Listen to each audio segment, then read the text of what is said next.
Hi friends, మీకు తిరుమలలో రథసప్తమి ఎలా జరుగుతుందో తెలుసా? ఈ రోజున తిరుమలలో జరిగే ప్రత్యేక సేవలు ఏంటో తెలుసా?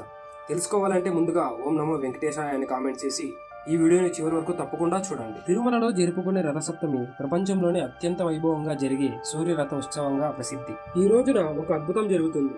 ఒకే రోజులో 7 వాహనాల సేవలు. తెల్లవారుజామున శ్రీ మల్లప్ప స్వామి సూర్యప్రభు వాహనంపై ఆలయం ఆడవీధుల్లో విహరిస్తారు. ఇది సూర్య భగవానుడికి అంకితమైన ప్రారంభ సేవ. తర్వాత స్వామివారిని చిన్నశేష వాహనంపై ఊరేగిస్తారు.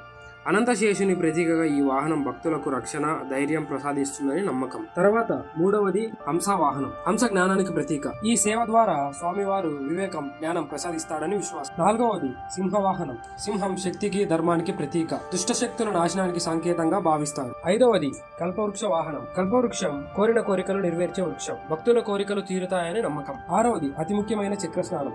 స్వామి చక్ర తల్వార్తో కలిసి స్వామి పుష్కరిణిలో స్నానం చేస్తారు. రథసప్తమిలో ఇదే ప్రధాన ఘట్టం. ఈ స్నానం చేసిన భక్తులకు పాప విమోచనం, ఆరోగ్యం లభిస్తాయని నమ్మకం. ఏడవది రాత్రిపూట జరిగే సేవ, చంద్రవాహన సేవ.